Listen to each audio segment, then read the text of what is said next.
The lasagna took me 7 hours.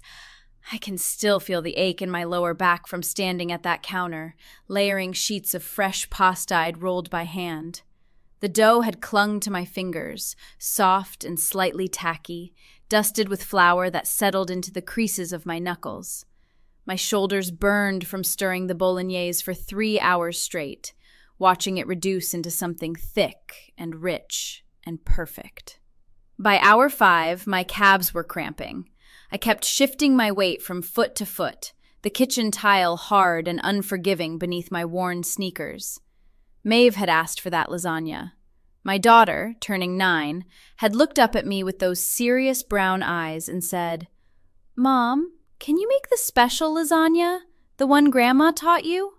My throat had tightened when she asked. My mother passed 4 years ago, and that recipe lived in my hands now. In the muscle memory of how much salt to pinch, how long to let the bechamel simmer before it coated the back of a wooden spoon. I'd watched her make it dozens of times, standing beside her in that cramped kitchen with the yellow curtains, the linoleum floor cool under my bare feet. I'd started cooking at 6 in the morning. The kitchen windows fogged with steam. My feet swelled in my old sneakers. I burned my wrist on the edge of the pot, a red stripe that still stings when I press it now, 3 days later. The pain had been sharp and immediate, making me hiss through my teeth, but I'd run cold water over it and kept going. Nothing was going to stop me from finishing. The lasagna went into the oven at 1 o'clock. I stood there watching it through the glass door, the cheese bubbling golden, the edges crisping dark. The heat pressed against my face when I leaned close. The smell filled every room of the house. Garlic and tomato and something deeper, something that reminded me of Sunday afternoons in my mother's kitchen when I was small enough to stand on a chair and watch her cook. The party started at 4.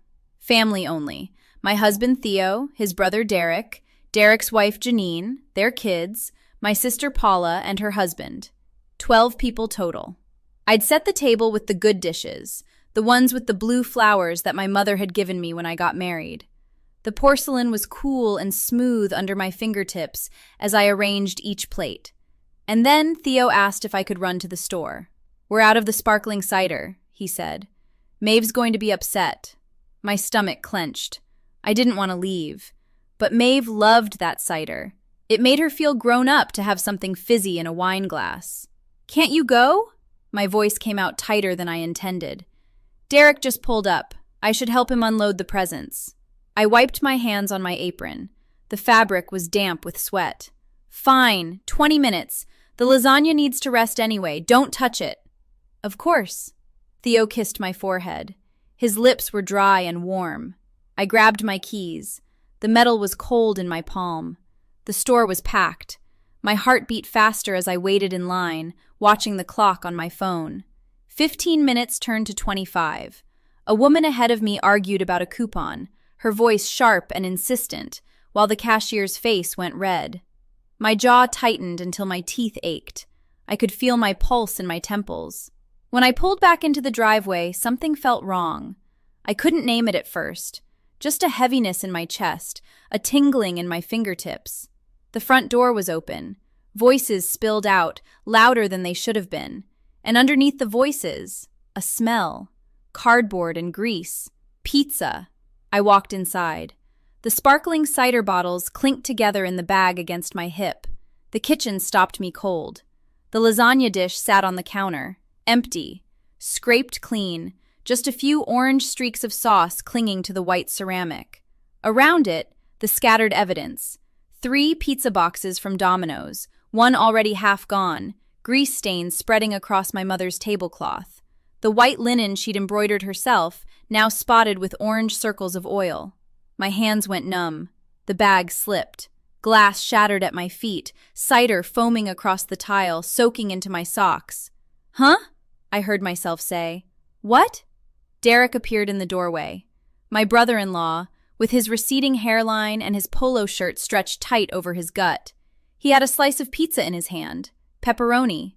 I could smell it. The processed meat. The artificial cheese. Nothing like what I'd made. "Oh, hey, you're back!" He smiled, sauce at the corner of his mouth. Don't worry about the glass. I'll grab a... Where's the lasagna? My voice didn't sound like mine. It came from somewhere low in my chest, somewhere cold. Derek's smile flickered. We ate it. You ate it. Well, yeah, it was sitting there and everyone was hungry and... Derek. I stepped toward him. Glass crunched under my shoes. The sharp sound made my spine stiffen. That was for the party, for Maeve's birthday dinner. He shrugged. His shoulders moved up and down like this was nothing. Like 7 hours of my life, my mother's recipe, my daughter's request, meant nothing. There wasn't enough for everyone anyway, he said. It was kind of small. So I ordered pizza. No big deal. No big deal. The words hit me like a physical blow. I felt them in my solar plexus, a spreading ache that stole my breath. My fingernails dug into my palms, leaving little crescents I'd find later. No big deal? I repeated. Lindsay, come on, it's just food. Just food. I turned away from him because I could feel something rising in my throat. Rage or tears, I couldn't tell which. My vision blurred. The kitchen spun slightly, the pizza boxes and the empty dish and Derek's stupid, clueless face all smearing together. Mom? Maeve stood in the hallway. Her party dress, the yellow one with the sunflowers, hung crisp and new. She'd been so excited to wear it. We'd picked it out together last weekend, and she'd run her fingers over the fabric again and again, marveling at its softness. Mom, why are you crying? I touched my face, wet. My cheeks were hot and slick with tears I hadn't felt falling. I'm fine, sweetheart. My throat closed around the lie. Uncle Derek said the lasagna was really good. Maeve's voice was small and careful, the way children speak when they sense something wrong. He said you're the best cook ever. I looked at Derek. He had the decency to look away, his jaw working silently. Did you get any, baby? I asked Maeve. Did you eat some? She shook her head. I was upstairs showing Sophie my room. When I came down, it was gone. But there's pizza. I like pizza. She smiled, that gap-toothed smile that I'd been photographing since she was 6 months old, and something inside me cracked open. The party went on. What else could I do? Maeve blew out her candles. We sang. She opened presents. I stood in the corner of my own living room, arms wrapped around myself, watching Derek and his family eat slice after slice of pizza that cost $12 and took 20 minutes to arrive. My mother's dish sat in the sink. I couldn't bring myself to wash it yet. The sight of it made my chest hurt. Theo found me in the kitchen later, after the guests had moved to the backyard. The evening air drifted in through the window, cool against my flushed skin. I could hear the children shrieking and laughing, their voices high and bright. Somewhere out there, Maeve was happy. I held on to that. Hey, Theo touched my shoulder. His palm was warm and heavy. You okay? Am I okay? I laughed, but it came out sharp, a broken sound. Your brother ate Maeve's birthday dinner.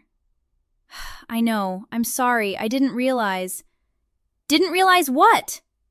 I spun to face him. That I'd been cooking since sunrise? That I told you not to touch it? I wasn't watching him. I was setting up chairs in the backyard. When I came in, it was already gone. 7 hours, Theo. My voice cracked. I burned myself. My back is killing me. And he just... I gestured at the empty dish. He just ate it, all of it, and ordered Domino's like it was nothing. Theo's face did something complicated. His brow furrowed, his lips pressed tight, his jaw shifted side to side. He was thinking of what to say. I could feel him thinking, the silence stretching between us like a rubber band about to snap. I'll talk to him, he finally said. Don't bother. Lindsay. I said don't bother. I pushed past him, my shoulder brushing his chest. The contact sent a jolt through me, anger or need, I couldn't tell which. I went upstairs and sat on our bed in the dark. The mattress dipped under my weight. I pressed my palms flat against the cool sheets and focused on breathing, in through my nose, out through my mouth. My heart was still racing, that sick, fluttery feeling that wouldn't settle. Through the floor, I could hear the muffled sounds of the party winding down. Car doors, goodbyes, the front door opening and closing. I didn't move. That night, after everyone had left, I sat on the edge of Maeve's bed. She was already in her pajamas, the yellow dress carefully hung in her closet. Her room smelled like bubblegum toothpaste and the new stuffed elephant from Aunt Paula. "Did you have a good birthday?" I asked. My voice sounded hollow in my own ears. "The best." Maeve snuggled deeper under her covers. "Sophie said my room is the coolest, and I got the roller skates I wanted, and the pizza was really cheesy." The pizza. I swallowed hard. "I'm sorry about the lasagna, baby. I made it for you." Maeve was quiet for a moment. Her small hand found mine in the darkness. "That's okay, Mom." Her fingers were warm and slightly sticky from birthday cake. "You can make it again sometime. Uncle Derek said it was the best thing he ever tasted. He ate 4 whole pieces." 4 pieces. The information landed in my stomach like a stone. He said what? He said it was even better than Grandma's. Maeve yawned. "He said Grandma would be proud of you." I sat there in the dark, my daughter's hand in mine, and felt something shift inside my chest. A loosening. A release of pressure I hadn't realized I'd been holding. Derek had known my mother. He'd eaten at her table for 15 years before she passed. He'd been there at the funeral, standing silent beside Theo while I shook hands with strangers and tried not to fall apart. He'd carried the casket. I remembered his face that day, tight and pale, his eyes fixed on something far away. He'd eaten 4 pieces. He'd said she would be proud. The next morning, Derek came back to help Theo take down the party decorations. I heard his truck pull up while I was making coffee, and my shoulders tensed automatically, climbing toward my ears. The coffee maker gurgled and hissed, filling the kitchen with the bitter smell of dark roast. I found him in the backyard, rolling up string lights. His movements were slow, methodical. He didn't look at me when I approached. The grass was still wet with dew, soaking through my slippers. "Derek." He stopped. His hands stilled on the lights. "Lindsay, look, about yesterday. Why did you eat it?" The question came out quieter than I'd intended. Not angry, just tired. My whole body felt tired, wrung out like a dish towel. Derek finally looked at me. His eyes were red-rimmed. Had he slept? "I don't know." His voice was rough. I walked into the kitchen and it smelled exactly like her house used to smell. Your mom's house. Remember how it always smelled like garlic and something baking? My throat tightened. Yeah. I haven't smelled that in 4 years. He looked down at his hands. And then I started eating. I couldn't stop. It was like she was right there, you know? Like if I just kept eating, she'd walk in any minute and tell me to save room for dessert. I stood there in my backyard, the morning sun warming my shoulders, and felt my anger drain away like water through a sieve. "You miss her," I said. It wasn't a question. Derek's jaw worked. His Adam's apple bobbed. "She was the first person who ever made me feel like family. When Theo brought me to meet her, I was just this awkward kid, 20 years old, no idea how to act around people. And she just..." He broke off, rubbed his face with the back of his hand.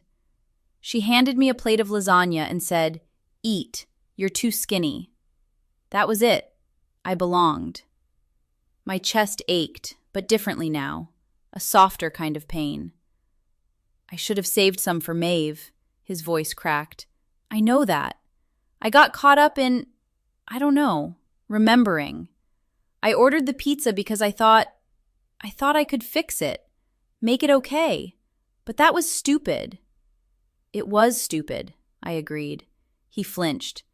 "It was also," I searched for the word, "understandable." Derek looked up.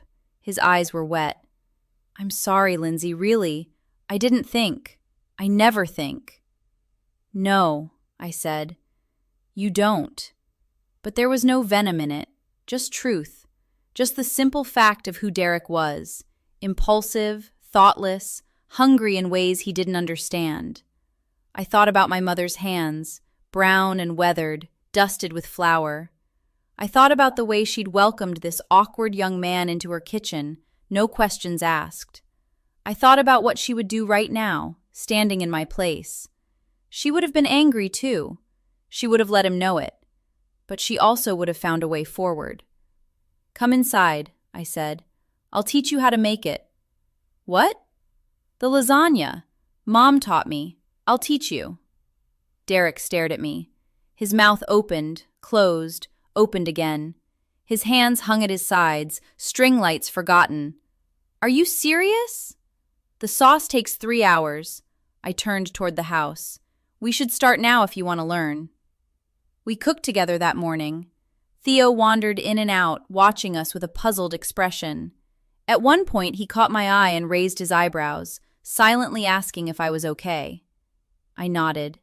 He squeezed my shoulder as he passed, his thumb tracing a small circle on my collarbone.